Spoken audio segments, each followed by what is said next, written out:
Dan Caldwell is a former senior policy advisor to Secretary of Defense Pete Hegseth.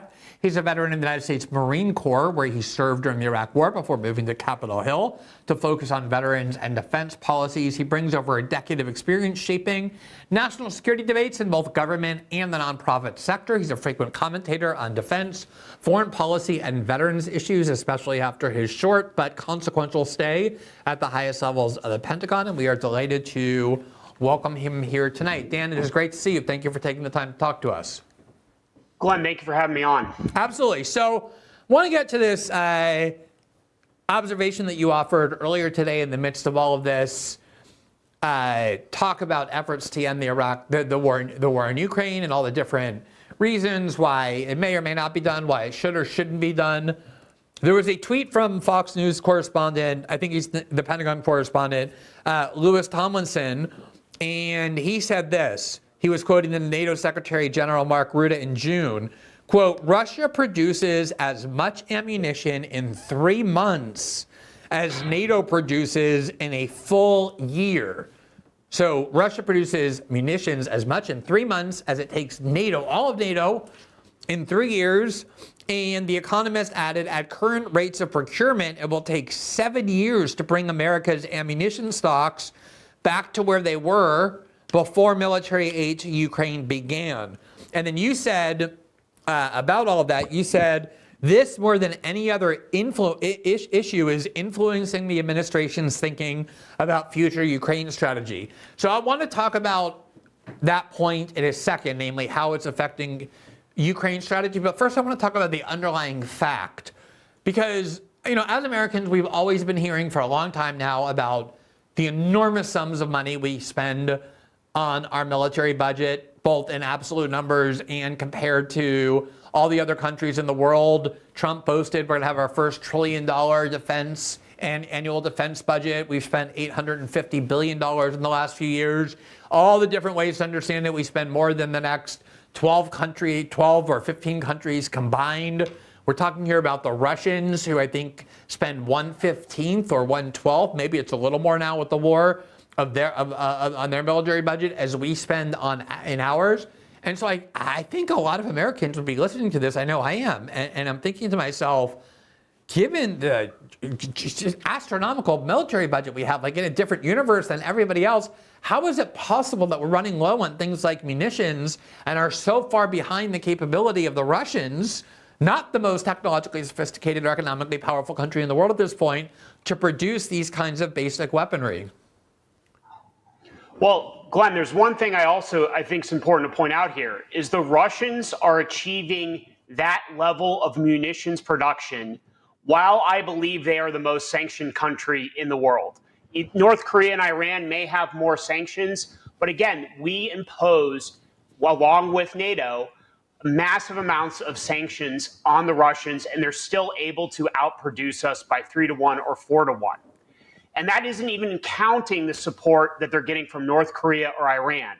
So they are beating us at a massive scale after, as you've pointed out, we have spent significantly, particularly the last few years, in trying to scale up our munitions productions. And we're in this mess for a couple of reasons. So first, really after the end of the Cold War, the United States deindustrialized, but our defense spending was really focused on producing high-end precision munitions and what you could call prestige, massive acquisition programs. So think of the F-35, think of the Gerald Ford aircraft carrier, which President Trump has complained a lot about.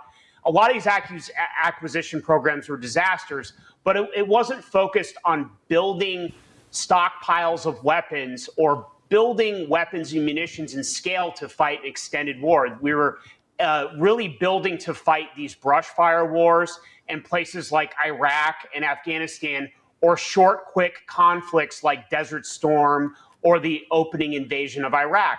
So all those factors came together to leave us in this situation, along with the rest of NATO, where we really simply don't have the capacity to equip Ukraine to achieve a full victory. And that's not even getting into the problems that you've talked about with Ukraine's manpower situation, where the Russians not only have a munitions advantage and a weapons advantage, but they also have a 3-to-1 manpower advantage. So really, at the end of the day, this is a math problem, and the variables don't favor Ukraine and NATO. So that, I think, more than anything, is going to force a conclusion of this war, whether it's now, whether it's in a few months, or maybe a year.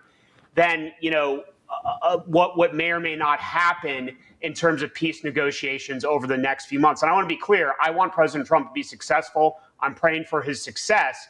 But a lot of our foreign policy establishment still operates under this delusion that as you pointed out, that we're still this arsenal of democracy and we can produce whatever we want, whenever we want. And it's simply not true. And it's very scary that so many of our leaders, particularly in the Biden administration, including President Biden himself, don't recognize that or didn't recognize that. Yeah. Okay. So I have several questions that I wasn't even necessarily intending to ask you about that arise from what you just said. And I want to start at that last one, which is you say it's a math problem.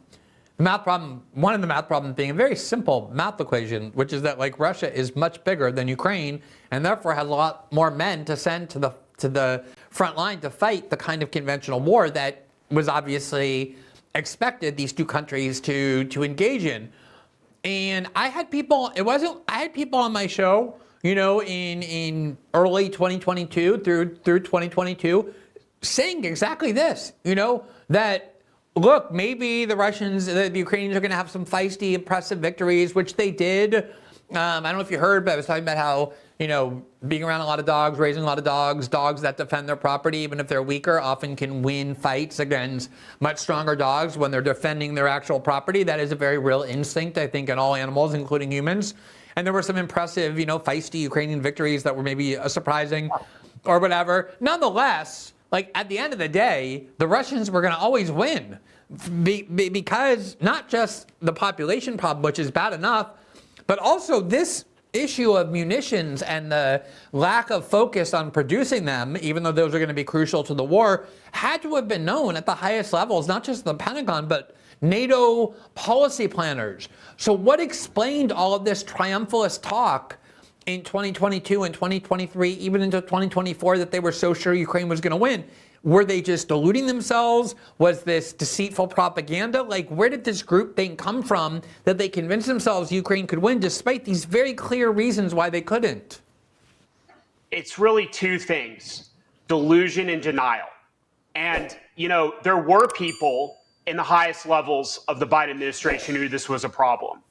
And one of them, I'm not his biggest fan, and I think he did a lot of really bad stuff, particularly at the end of the Trump administration, was Mark Milley. He knew this was a problem, which is why he said at the end of 2022, when Ukraine achieved very stunning victories in pushing out the Russians from most of Kharkiv province and pushing out Kherson City, is that he said that now's the time for Ukraine to drive on negotiations, because going forward, they're going to be at an increasing military disadvantage because now the Russians are mobilizing. But he was dealing with an administration that was delusional at the highest levels. And there's one story that I think really hammers this home, one episode, and I was reminded of it listening to you playing Biden clips earlier. So if you remember, after October 7th, Joe Biden went on 60 Minutes, and he was talking to Scott Pelley. And Scott Pelley asked him, do we have the capacity to support both Israel and Ukraine?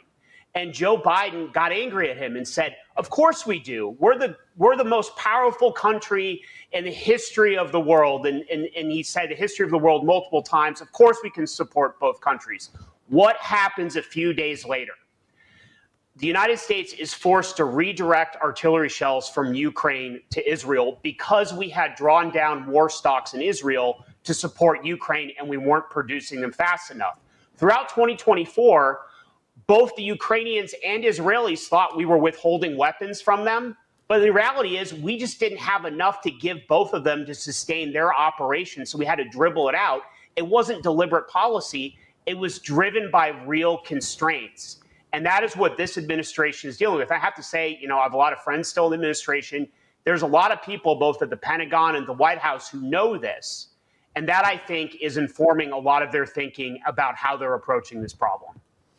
I want to get to that as well, but let me just ask you the other thing that I have difficulty understanding in response to your first description is, the Pentagon is this gigantic entity. It has, I think, it's the biggest employer in the United States in the public or private sector, if I'm not mistaken. You have a lot of people who are career military professionals who have risen to the top levels of war planning, procurement, who are extremely smart. I mean, they study, military history, they study military conflict. These are very, very smart people. And they also have, compared to pretty much every other country on earth, like virtually unlimited resources. So I understand what you're saying, like especially in the wake of, the war on terror and the kind of special forces operations and the quick strikes and the kind of the posture that we were engaged in, other than the full-scale invasion of Iraq, that you would focus on these kind of fancier, high-tech devices that aren't particularly good for the kind of ground war we're seeing between Russia and Ukraine, or even what we saw with Israel and Iran. But there had to be a recognition inside these upper echelons of Pentagon planning that those kinds of wars aren't over. Like, how did we become so neglectful of building the types of systems and weapons that would be needed for those more conventional wars? I think this is a very good question, and there's a couple different reasons why. So I think first and foremost, one observation that I had, from my time in the Pentagon and then working around it is that there's a lot of incentives to talk big, but very little incentives to actually follow through. And I think that this is most prominent with what the Marine Corps did a few years ago, is that General Berger at the Marine Corps did some pretty radical reforms to the Marine Corps that recognized the reality that the Marines were facing constrained budget environment, that they needed to readapt for a potential war against China, and that they couldn't still have a force that was built to fight Desert Storm and then the Iraq and Afghanistan wars. And General Berger, who was commandant on the Marine Corps at the time, he cut the Marine Corps by 12,000 Marines. When's the last time you've heard of a service chief cutting 12,000 Marines? But he did that to free up money to buy new and better weapon systems and scale. And he ended some major acquisition programs. He did exactly what all these generals going to all these big think tank events had talked about for years, is transformation and innovation. Well, what happens to him? He's attacked by almost every living Marine Corps general with these nasty open letters. You have people trying to undermine the reforms in Congress. So the point of that story is that it's very easy to talk a big game about innovation and transformation, but when the rubber meets the road, there's so many people that pop out of the woodwork and try and stop and undermine you. And I would say, in terms of the types of systems that you need for these types of wars, like, look, a lot of these drones that you're seeing in Ukraine and that the Houthis have built and Iranians have built, they're cheap. They don't cost a lot of money. Therefore, they don't have a lot of big profit margins. So a lot of these systems don't buy big beach houses in Rehoboth, Delaware. Right. A lot of these systems don't buy second homes in the Shenandoah Valley out here in Northern Virginia. So there's that. And I'd also just say, too, there's a final component here that you can't underestimate, is that a lot of these generals and a lot of these civilians still have these emotional attachments to where they made their careers. And for most people in the Pentagon right now, that's two places. That's Europe, and that is the Middle East. So they constantly want to still focus there and fighting the last wars there, whether it's in Europe, like defending the Fulda Gap during the Cold War, which was the dividing line, between the Warsaw Pact and NATO, or continuing to still fight the Iraq and Afghanistan wars. And that more, sometimes more than even like a financial incentive or a career incentive, really pushes people to maintain a status quo that isn't working. I think it's, by the way, that's an interesting dynamic that I've noticed before in journalism and even other professions, where people who say come of age as a journalist and find success in, say, the Clinton years, will always look at everything through the prism of the politics that prevailed in the Clinton years. They need to become the Democratic Party more moderate, more attached to corporatism, and it worked then, so it must work 30 years later. I think it's a very common problem that a lot of people in different professions have, which is why I think generational change is often so crucial to kind of cleanse various sectors of this archaic form of thinking. But let me ask you, you mentioned this focus on Europe and the Middle East. And, for as long as I remember now, this goes back to the Obama years where the whole idea was, we need to pivot to Asia, this emerging threat from China.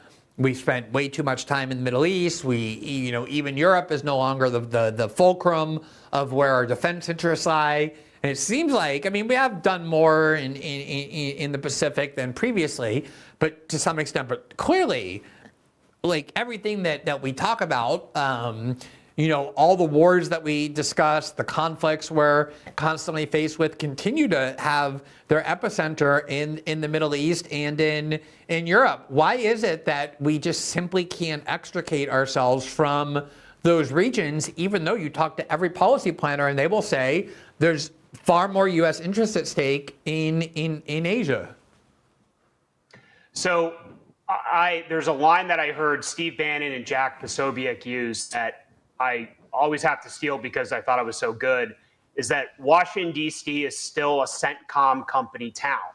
And I think you could also say it's still a EUCOM, European Command, company town. And that, again, it has to do with some of the dynamics I talked about earlier where people have this still personal, attachment to those regions. But also, too, there's a lot of special interests here. And I'm not even really talking about the military-industrial complex. In some ways, the opportunity for them to make money on certain systems is bigger in the Pacific. But you have a lot of think tanks and you have a lot of media here in town that really informs the debate and creates not just advocacy pressure on members of Congress or decision makers, but also social pressure. Like when your neighbor, for example, the coach of your kid's soccer team works for the Atlantic Council, you're kind of going to be a little worried about, advocating a massive withdrawal from Europe because that may create your social pressures if that's all your neighbors and whatnot. And you could apply that too to some of the special interests that you have around the Middle East. So that's another dynamic here is that you have so much money. And again, a lot of people focus on the Middle East money, but it's hard to overstate. And I think you've covered it, how much money, particularly after the Ukraine war, flowed in from Ukrainian oligarchs and other Eastern European interests, and even countries like Norway that you don't hear a lot about. Countries, foundations attached to parts of like the French or British government. They flow into a lot of think tanks here in town, and then those think tanks sponsor media events, so that helps fund the media here. So there's an incentive there that helps keep people focused. And I also just say this too, is that for part of the debate, for part of the political spectrum, there is more kind of this belief that, particularly when it comes to Europe, that there's a political affinity dynamic of this, that the Europeans, for the left liberals and even some people on the center right, like those are our ideological allies. Those are our people that they're going to ally with us to push back against this global surge in populism. And we need to be with them and back them no matter what. And anytime you do something like pull troops out of Europe, or you talk about cutting off aid to Ukraine, you're helping, the evil forces of global populism or the axis of autocracy, which really doesn't exist. You're helping them win. And I think that gets down to, and again, you've talked more about this than I have, but the political dimension of the Ukraine war. And we can't forget that for a lot of left liberals, including ones that were very anti-war when it came to the Middle East, is that Russia is this regressive evil power that helped get the orange man elected. And therefore, we need to do everything that we need to do to defeat it. So even if you had people like rightly supporting the Saudi-led war in Yemen, or oppose the Iraq war or the war in Afghanistan, they're all in for dumping arms and weapons into Ukraine and doubling up in NATO because Russia is this bad regressive power that helped elect Donald Trump here in the United States.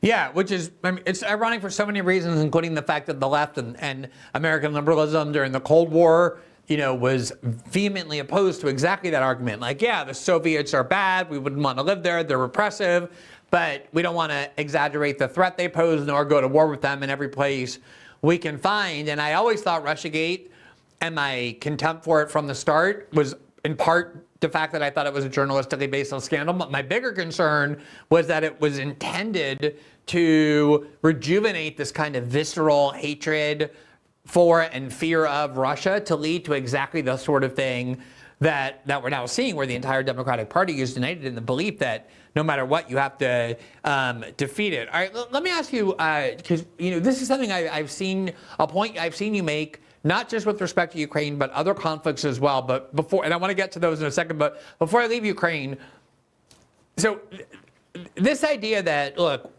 we're standing by Israel, we're going to continue to provide weapons to Israel. Israel is now expanding its operations. They are absolutely fully committed to this complete occupation of Gaza, whatever that might entail, for however long it might entail. It's going to take a lot of U.S. support and a lot of U.S. weapons, which presumably at least maintains our difficulty in supplying Ukraine, if not makes it even more difficult. I have to assume there are a lot of people in the Trump administration now who are telling Trump this. He seems to want to end the war. In part, you suggest that's a reason. But what if that we can't get this deal done, because it's far from guaranteed that no matter how much Trump wants it, that a deal can be had? Will the U.S., do you think, simply continue to arm and fuel the Ukrainian effort against the Russians, or will they be kind of forced to pull back simply because they don't have the equipment and ammunition?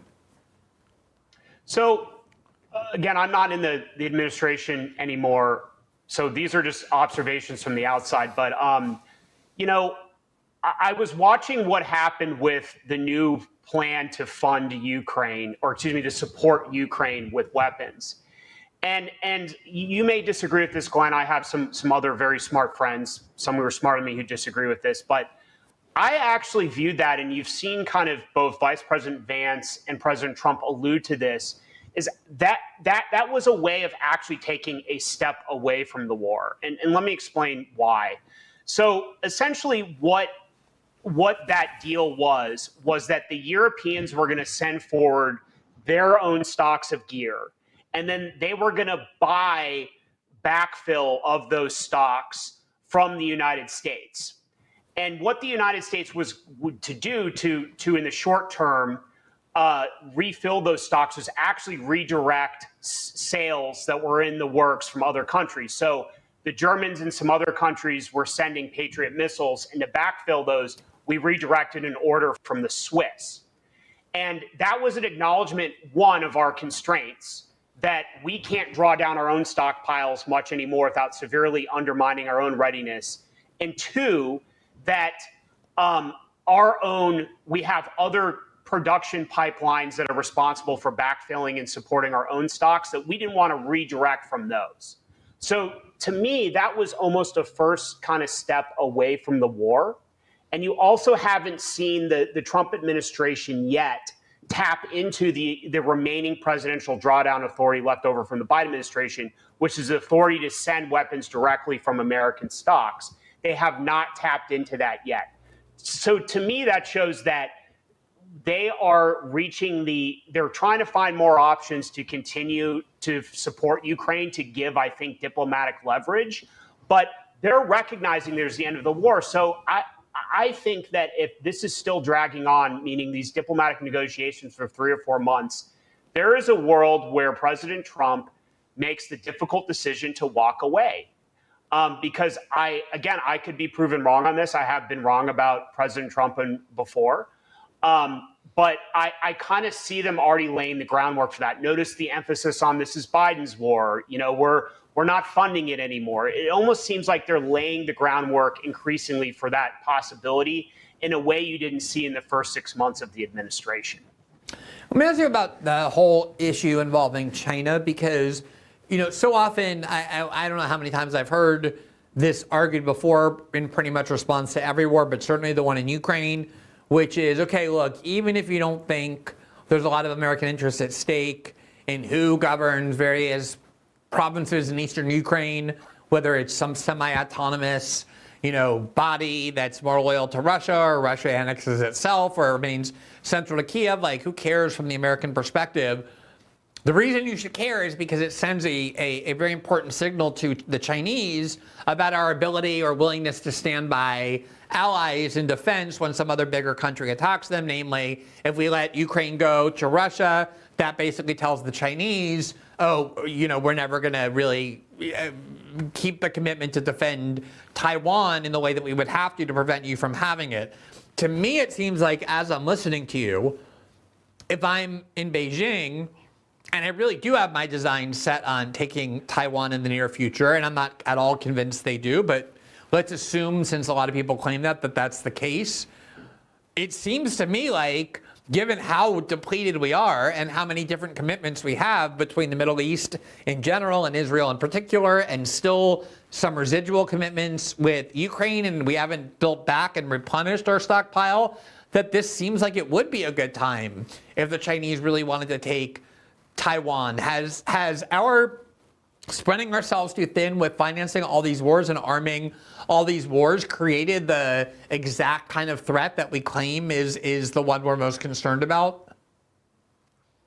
This argument that we have to support Ukraine to maintain our credibility to deter China is, I'm sorry, it's utterly ridiculous.